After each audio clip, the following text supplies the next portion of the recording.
கதிரவன் news சொந்தங்கள் அனைவருக்கும் வணக்கம். இலங்கையின் காலை நேர தலைப்பு செய்திகள். தேசிய மக்கள் சக்தியின் கேகாலை மாவட்ட நாடாளுமன்ற உறுப்பினர் கோசல நுவான் ஜெயவீர திடீரென உயிரிழந்துள்ளார். திடீர் மாரடைப்பு காரணமாக கரவநெல்ல வைத்தியசாலையில் அனுமதிக்கப்பட்டு இருந்த நிலையில் உயிரிழந்துள்ளதாக தகவல்கள் தெரிவிக்கின்றன. அமெரிக்காவின் வரி விதிப்பால் நமது நாட்டில் ஆடை தொழில்துறையில் 1 மில்லியனுக்கும் அதிகமானோரின் வேலைகள் ஆபத்தில் உள்ளதாக எதிர்க்கட்சித் தலைவர் சஜித் பிரேமதாச தெரிவித்துள்ளார். ஊடகங்களுக்கு கருத்து தெரிவிக்கும் போதே அவர் இவ்வாறு கூறியுள்ளார்.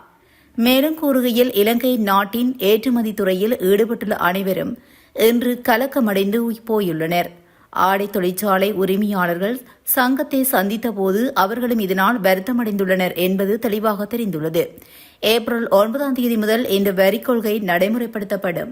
இந்த வரி விதிப்பு குறித்து உலக நாடுகள் அமெரிக்காவோடு பேசி வருகின்றன. நமது நாடு இதுவரையிலும் எந்த நடவடிக்கையையும் எடுத்த பாடில்லை.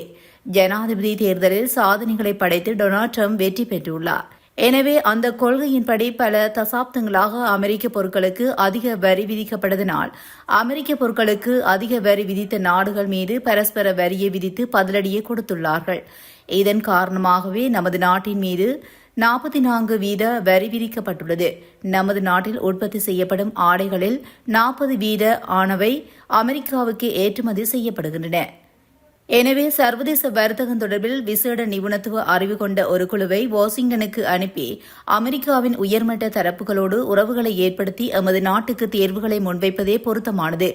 இந்த விடயத்தை தற்போதைய அரசாங்கத்துக்கு நாடாளுமன்றத்திலும் அதற்கு வெளியிலும் பலமுறை கூறியும் கூட அரசாங்கம் இந்த ஆலோசனைகளை புறக்கணித்து ஆணவமான பதில்களை வழங்கியது என எதிர்க்கட்சித் தலைவர் சஜித் பிரேமதாச தெரிவித்துள்ளார். வாழைச்சேனை போலீஸ் பிரிவுக்கு உட்பட்ட நாவலடி கேணிநகர் பகுதியில் மகன் தாக்கியதில் தாயொருவர் உயிரிழந்துள்ளார். குறித்த சம்பவமானது நேற்றைய தினம் இடம்பெற்றுள்ளதாக தெரிவிக்கப்படுகிறது. சம்பவத்தில் யாசகம் பெற்று வாழ்ந்து வந்த 65 வயது மதிக்கத்தக்க பெண்ணே இவ்வாறு உயிரிழந்துள்ளார். சம்பவம் தொடர்பில் தெரிய வருகையில், தனது தாயுடன் வாழ்ந்து வந்த மனநலம் பாதிக்கப்பட்ட 46 வயதுடைய மகன் தாக்கியதில் குறித்த பெண் உயிரிழந்துள்ளார். இதையடுத்து குறித்த மகனை சந்தேகத்தில் கைது செய்த வாழைச்சேனை போலீசார் மேலதிக விசாரணைகளை மேற்கொண்டு வருகின்றனர். சந்தையில் முட்டையின் விலை மீண்டும் உயர்ந்துள்ளதாக வியாபாரிகள் தெரிவித்துள்ளனர். இதன்படி கடந்த வாரம் 25 ரூபாவுக்கும் குறைவாக காணப்பட்ட முட்டையின் விலை தற்போது 40 ரூபாவாக அதிகரித்துள்ளதாக தெரிவிக்கப்படுகிறது. அத்தோடு பண்டிகை காலத்தில் முட்டையின் விலை மேலும் அதிகரிக்கும் என விற்பனையாளர்கள் குறிப்பிட்டுள்ளனர். இதன் அடிப்படையில் முட்டையொன்றின் விலை 50 ரூபாவாக அதிகரிக்கப்படும் என அகில இலங்கை முட்டை உற்பத்தியாளர் சங்கம் எச்சரிக்கை விடுத்துள்ளது. மேலும் முட்டைக்கான நியாயமான விலையை நிர்ணயம் செய்து முட்டை உற்பத்தியாளர்களையும் நுகர்வோரையும் பாதுகாக்க வேண்டியது அரசாங்கத்தின் பொறுப்பாகும் என்றும் அந்த சங்கம் தெரிவித்துள்ளமை குறிப்பிடத்தக்கது. நாட்டின் பெரும்பாலான ஏற்றுமதிகள் ஆடைத்துறையில் தங்கியிருப்பதனால் அமெரிக்காவின் புதிய இறக்குமதி வரிக் கொள்கையால் நாட்டின் ஆடைத் தொழில் மிகவும் பாதிப்புக்கு உள்ளாகும் என்று தொழில் அமைச்சரும் பொருளாதார அபிவிருத்தி பிரதி அமைச்சர் அனில் ஜெயந்த் தெரிவித்துள்ளார். அமெரிக்காவின் புதிய இறக்குமதி வரிக் கொள்கை இலங்கையை எவ்வாறு பாதிக்கும் என்பது குறித்து பொதுமக்களுக்கு அறிவிக்கும் ஊடகவியலாளர் சந்திப்பில் கலந்து கொண்டு கருத்து தெரிவிக்கும் போதே அவர் இவ்வாறு தெரிவித்துள்ளார். இந்தியாவுக்கும் இலங்கைக்கும் இடையில் கையெழுத்தான பாதுகாப்பு ஒப்பந்தங்களுக்கு சீனா உடன் பதிலளிக்க தொடங்கியுள்ளதாக முன்னிலை சோசலிச கட்சி தெரிவித்துள்ளது. கொழும்பில் நடைபெற்ற ஊடகவியலாளர் சந்திப்பில் அக்கட்சியின் கல்வி செயலாளர் புபுது ஜெயகுட இதனை குறிப்பிட்டுள்ளார். அதன்படி பங்களாதேஷ், நேபாளம் மற்றும் பாகிஸ்தானுடன் பாதுகாப்பு ஒப்பந்தத்துக்கான பேச்சுவார்த்தைகளை சீனா ஏற்கனவே தொடங்கியுள்ளதாக அவர் தெரிவித்துள்ளார். அத்தோடு 70 ஆண்டுகளாக இலங்கை எந்த நாட்டுடனும் இதுபோன்ற பாதுகாப்பு ஒப்பந்தத்தில் கையெழுத்திடவில்லை. மேலும் இந்த வரலாற்றின் மிக மோசமான துரோகம் ஜெயகுட அவர் கூறியுள்ளார். இந்த ஒப்பந்தம் கையெழுத்தானதன் மூலமாக சீனா இலங்கையை ஒரு இந்திய அமெரிக்க நட்பு நாடாக கருத தொடங்கியுள்ளது. மேலும் இதற்கு பதிலளிக்கும் விதமாக இந்த புதிய பாதுகாப்பு கூட்டணியை நிறுவ தொடங்கியுள்ளது என்றும் புபுது ஜெயகுட மேலும் குறிப்பிட்டுள்ளார்.